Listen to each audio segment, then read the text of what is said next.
Pada dasarnya, semua bahan organik yang mengandung hemiselulosa, selulosa, dan lignin itu bisa dijadiin bahan baku buat pirolisis.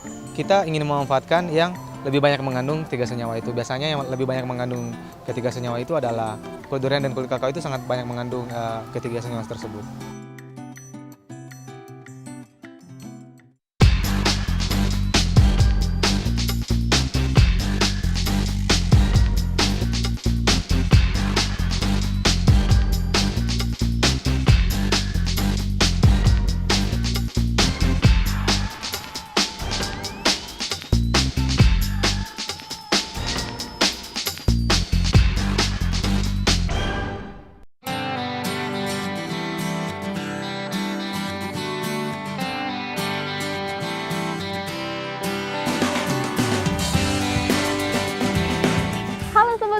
Ketemu lagi nih sama Nadia. Sobat Bumi, kira-kira weekend gini anaknya ngapain ya? Kalau Nadia sih pengen makan durian nih Sobat Bumi. Gimana kalau kita langsung cari aja ya tempat yang jual durian? Tunggu dulu. Kayak ngomongin soal durian nih, ternyata kulitnya ini nih Sobat Bumi bisa dijadikan proyek lingkungan. Proyek lingkungan yang seperti apa nih ya? Mengolah kulit durian? Pas banget kan di episode kali ini? Makanya jangan kemana-mana ya, tetap di Bumiku Satu. Yuk!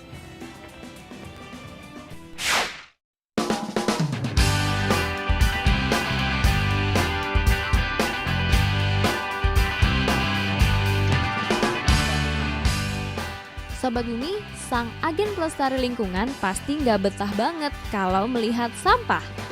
Harusnya sampah dikelola secara bijak, mulai dari dipilah dan diolah sesuai jenisnya. Kalau jenis botol plastik minuman yang terbuat dari PET, bisa dibuang labelnya, dipisahkan dari tutupnya, dan dipipihkan dengan cara diinjak.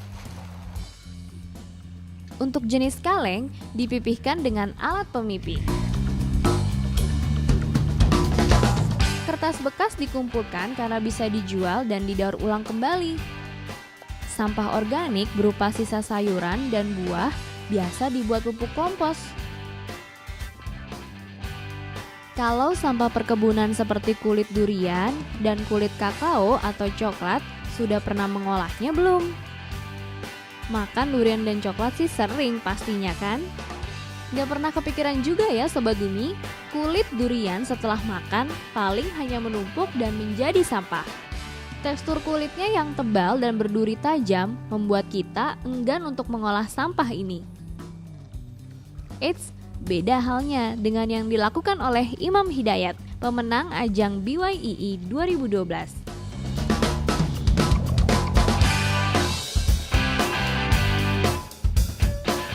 Mahasiswa jurusan Ilmu Tanah Fakultas Pertanian Unhas ini mengelola sampah kulit durian dan kakao dengan teknik pirolisis.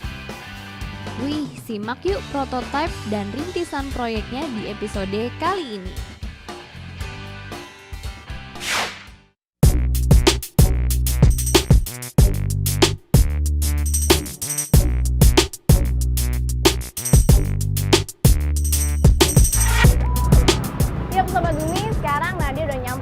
Durian, lihat tuh, banyak banget. Tinggal dipilih, buka, hap, langsung dimakan. Sobat Bumi, tapi buahnya ini dimakan, kulitnya kira-kira kemana ya? Pas banget nih, ada Sobat Bumi kita yaitu Imam. Ini bisa mengolah dari sampah organik dari kulit durian ini dan kakao di daerah Sulawesi Barat. Dan teknik mengolahnya pun dengan pirolisis. Seperti apa ya pirolisis? Penasaran kan? Saksikan nih obrolannya.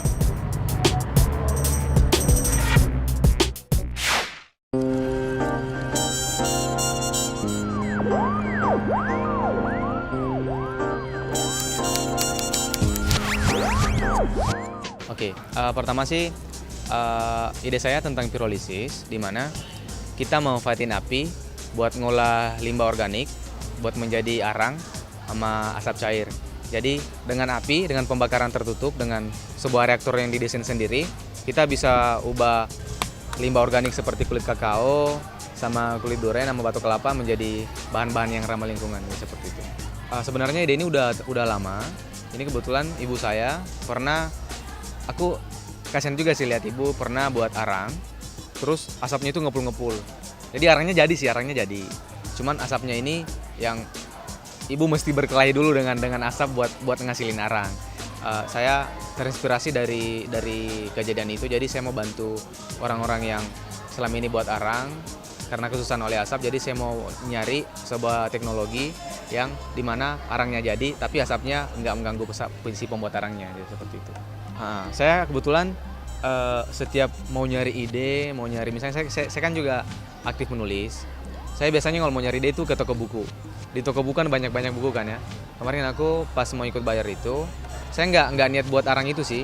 Cuman kebetulan karena baca sebuah buku, ternyata pembuatan arang itu bisa ngubah asapnya juga jadi produk yang bermanfaat, yakni asap cair itu dengan cara pirolisis. Jadi saya dapat ide ini dari buku. Ya saya lihatnya bukunya di toko buku sih kemarin.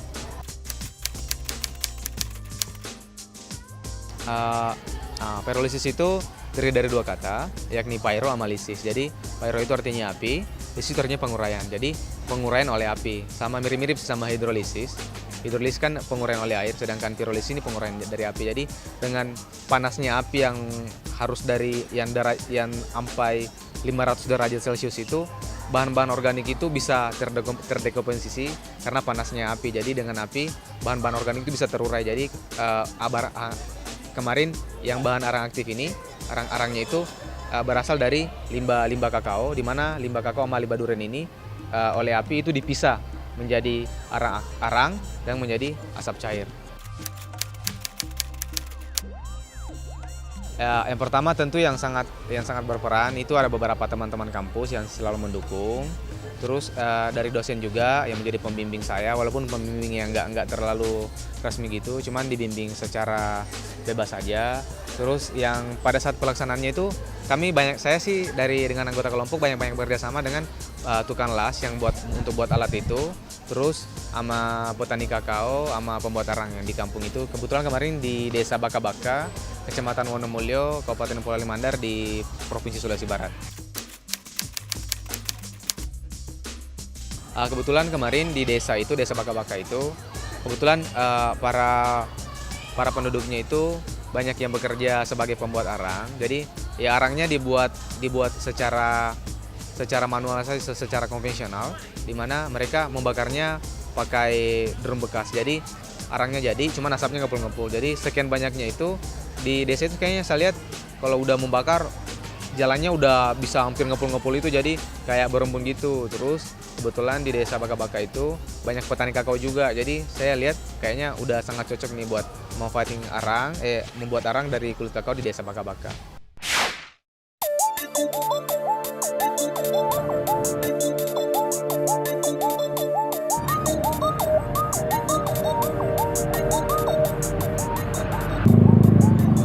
Cobain emang ya. Iya.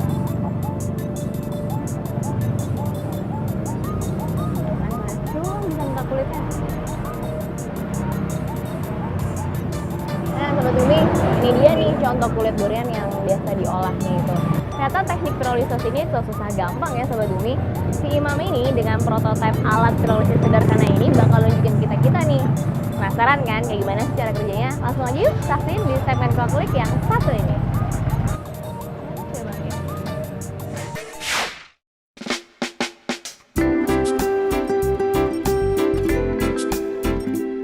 Oke, jadi ini adalah prototipe dari reaktor pirolisis kemarin yang diikut ini bayar. Jadi di sini ada dua tabung.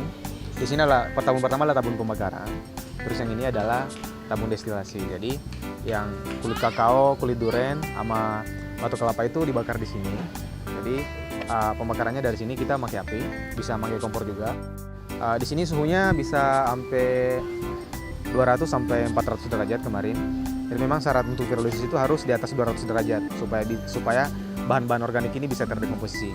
Terus sementara di sini pembakaran, biasanya orang yang asapnya ngepul-ngepul itu kita salurin lewat pipa ini. Jadi pipa ini pipa stainless. Jadi asapnya itu disalurin kemari.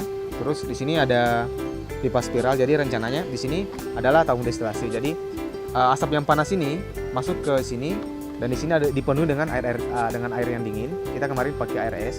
Jadi sehingga proses destilasinya terjadi di sini. Asap yang sangat panas ini terus langsung bertemu dengan air yang dingin sehingga terjadi proses destilasi.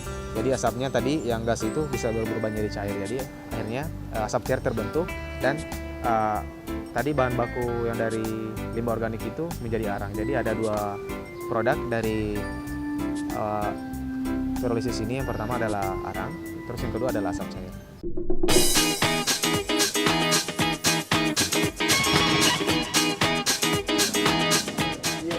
Untuk batok kelapa kita tidak keringkan karena memang udah kering.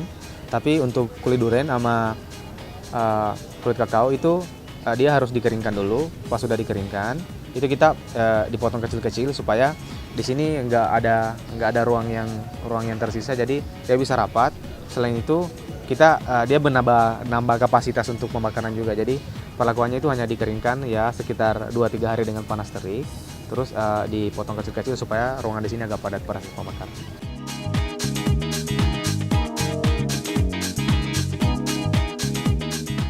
Ya, pipanya harus dari stainless karena ini kan berhubungan dengan air. Terus kalau kita gunain yang pipa biasa, itu khawatirnya kalau pipanya dari besi biasa itu jadi berkarat. Jadi sehingga asap cairnya nggak sehat lagi untuk digunain.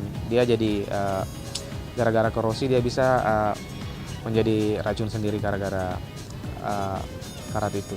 Proses destilasi itu adalah proses pemindaian panas di mana ada zat yang misalnya sangat panas itu bertemu dengan suhu yang dingin. Jadi ada pertemuan suhu ekstrim sehingga ada pemindaian panas di mana sebenarnya ketika sesuai hukum fisika di mana benda yang sangat panas ketika bertemu dengan benda yang dengan suhu yang sangat dingin itu bisa berubah wujud, di mana yang dimaksud adalah wujud gas ini menjadi wujud cair. Kebetulan saya kemarin bersama teman-teman ngerancang dua siklus, di mana asap cair kan ada 3 grade. Pertama grade 3, grade 2 sama grade 1. Di sini biasanya kan orang buat menghasilkan asap cair dari pembakaran pirolisis itu yang didapatkan adalah grade 3. Terus kita dengan alat ini kita langsung bisa menghasilkan grade 1 dan grade 2. Nggak mesti disuling ulang lagi karena kita menggunakan 2 siklus. Sehingga dengan menghasilkan grade 2, grade 3, fungsi dari asap cair itu menjadi banyak. Dimana kalau grade 3 yang hitam itu kan nggak bisa buat pengawet makanan karena masih banyak mengandung tar. Tapi ketika menjadi grade 2 dan grade 1 itu sudah bisa aman untuk digunakan sebagai pengawet makanan. Jadi fungsinya ada beberapa. Pertama, dia bisa menjadi anti rayap atau biopestisida juga, yang ramah lingkungan, makanan, yang ramah terhadap kesehatan tubuh. Terus bisa menjadi obat anti kulit dan pengawet latex seperti itu.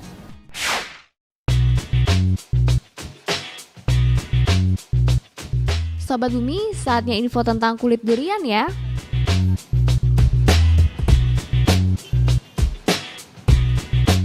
Yang hobi makan buah berduri ini, pikir-pikir lagi deh. Ternyata kita nggak hanya bisa menikmati enaknya buah durian, lalu membuang kulitnya. Kulit durian ternyata mengandung unsur selulosa yang tinggi, yaitu sekitar 50-60%, dan 5% lignin, pati 5%. Selulosa yaitu unsur penyusun utama dinding sel tumbuhan. Lignin adalah zat kayu, sedangkan pati adalah zat tepung. Kandungan ini merupakan potensi, sehingga kulit durian dapat dimanfaatkan menjadi campuran bahan baku papan olahan dan produk komposit lainnya. Selain itu, kulit durian juga mengandung unsur pektin yang dapat dimanfaatkan sebagai pengental makanan. Kulit berduri ini juga terbukti dapat menjadi bahan bakar pengusir nyamuk.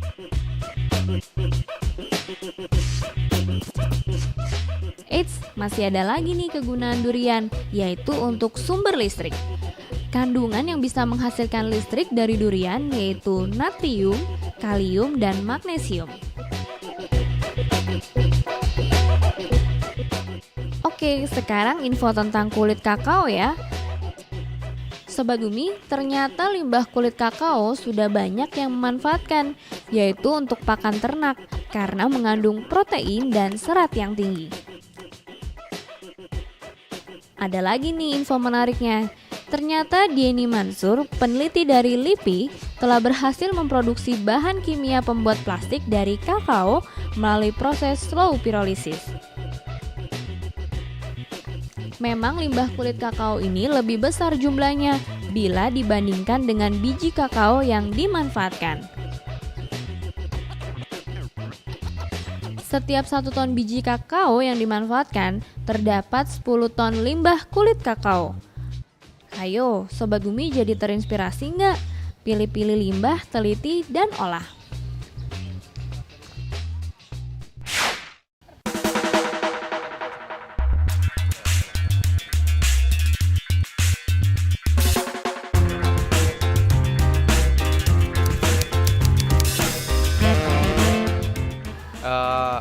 Bisa diklaim menjadi proyek ramah lingkungan pertama karena kita kan memanfaatin arang. Jadi kita memanfaatin arang ini tapi dari limbah. Jadi otomatis pertama dia bisa ngurangin limbah.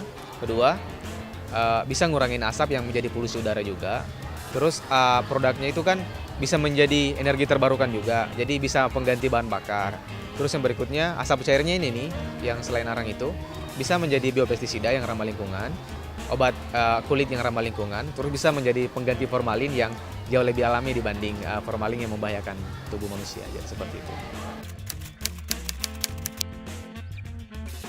Pada dasarnya, semua bahan organik yang mengandung hemiselulosa, selulosa, dan lignin itu bisa dijadikan bahan baku buat pirolisis. Pertanyaan kemudian adalah bahan-bahan mana yang mengandung ketiga senyawa itu? Hampir semua bahan organik mengandung semua itu.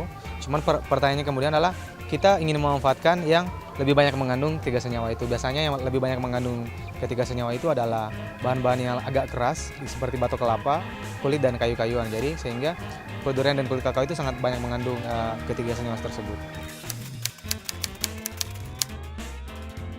Manfaat dari proyek ini yang pertama dari untuk kemasyarakatan, ini bisa membuka peluang kerja baru buat masyarakat.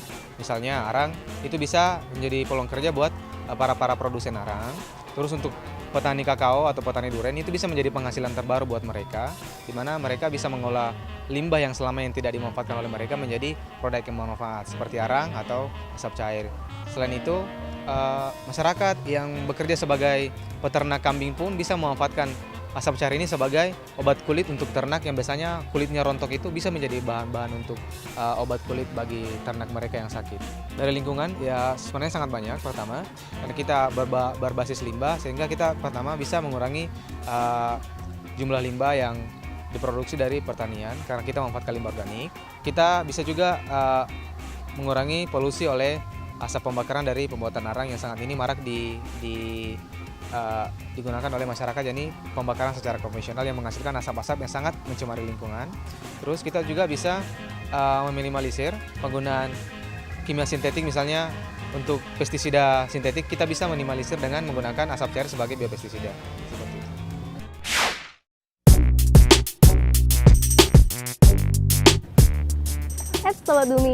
Sobat Bumi, ternyata nih selain kulit duren dan kakao, ada juga nih sisa sayuran organik yang bisa diolah menjadi gas metana. Dan proses pengolahannya melalui biodigester.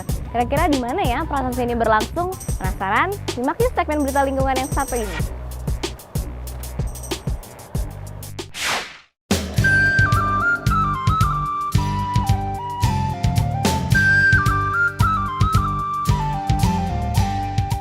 Sobat Bumi, yang namanya sampah organik memang gak ada habisnya. Hal ini berarti memunculkan inovasi untuk mengolahnya menjadi produk yang lebih berguna. Sisa sayur organik pun dapat dimanfaatkan menjadi gas metana dengan biodigester. Petani sayur organik Nokwanda, Nikai, mendapatkan keuntungan dari kolaborasinya dengan Universitas Cape Town melalui proyek energi dari sampah organik di komunitas kebunnya di Khayelitsha, Cape Town, Afrika Selatan. Nikai mengumpulkan sampah organik yang sebelumnya hanya berakhir di tempat penimbunan sampah. Sampah organik ini dicacah, lalu selanjutnya untuk biodigester di taman. Wadah karet besar dibuat untuk kondisi anaerob atau tanpa oksigen yang dapat menghasilkan bakteria secara alami untuk mengurai sampah organik. Ia pun menambahkan air pada sampah organik ini dengan perbandingan 1:1. Hasil dari proses ini yaitu gas metana yang dapat digunakan untuk memasak bagi masyarakat lokal di sana. Menggunakan gas metana ini berarti adalah penghematan, karena tidak lagi menggunakan bahan bakar yang relatif lebih mahal, yaitu LPG. Hasil sampingan proses ini berupa bubur yang dapat digunakan sebagai pupuk kompos untuk tanam sayur. Pada dasarnya, biodigester ini bisa dikembangkan skalanya menjadi lebih besar, dari 6 meter kubik dan berbahan limbah peternakan. Universitas Cape Town pun memasang instalasi biogas di Leo Marquardt Hall of Residence. Di sini para pelajar menikmati makanan makan siangnya yang dimasak dengan gas metana hasil biodigester. Sampah sisa makan mereka dimanfaatkan untuk biodigester. Sebenarnya 70% sampah organik kota dapat dimanfaatkan menjadi gas metana yang menjadi siklus positif bagi lingkungan. Selanjutnya, biodigester dapat direncanakan dibangun di lokasi penimbunan sampah organik. Langkah ini sangat positif Sobat Bumi, mengingat gas metana memiliki dampak 21 kali lebih buruk bagi perubahan iklim jika dibandingkan dengan gas karbon dioksida. Gas metana yang dihasilkan dari biodigester dan digunakan untuk memasak memiliki kualitas yang bagus loh, nyala apinya kuat juga panas. Dari sampah menjadi gas metana bahan bakar memasak pangan yang kita makan. Sampah ternyata membawa berkah jika diolah.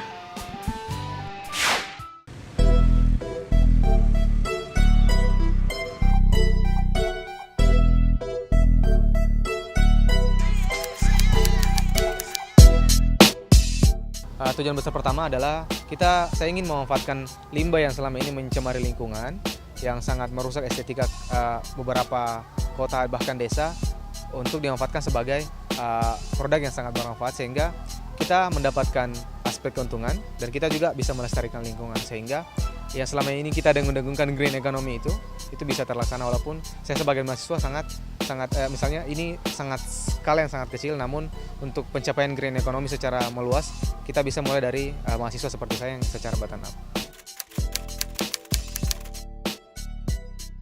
Sobat Bumi, motivasi terbesar saya adalah ingin menyelamatkan lingkungan di Indonesia, karena kita yang selalu ini dikatakan adalah negara yang memiliki potensi besar untuk mengembangkan green economy dan blue economy.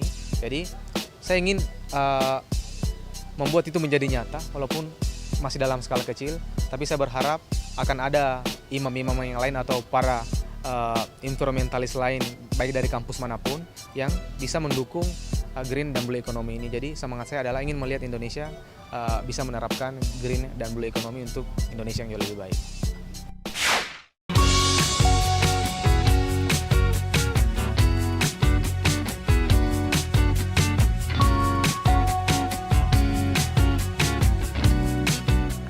Sobat Bumi, sampah dan limbah organik memang selalu ada ya di sekitar kita. Jika tidak diolah, ini dia nih yang bisa jadi masalah buat lingkungan kita. Namun Sobat Bumi, dengan ide dan ketekunan yang tinggi dari Sobat Bumi nih pastinya, masalah tadi bisa jadi berguna nih. Berguna bagi lingkungan dan buat penghidupan masyarakat. Sobat Bumi, jangan lupa nih, follow terus Twitter kami di @bumiku1.tv. Jangan lupa ya komen-komennya. Dan satu lagi, jangan lupa untuk saksikan terus episode-episode menarik lainnya setiap hari Minggu jam 15.30, pastinya hanya di DAI TV. Kalau gitu Nadia pamit dulu ya Sobat Bumi. Dan di depan Nadia udah ada durian nih Sobat Bumi. Udah gak sabar pengen makan. Oke Sobat Bumi, Bumiku 1, lestarikan selalu. Dadah!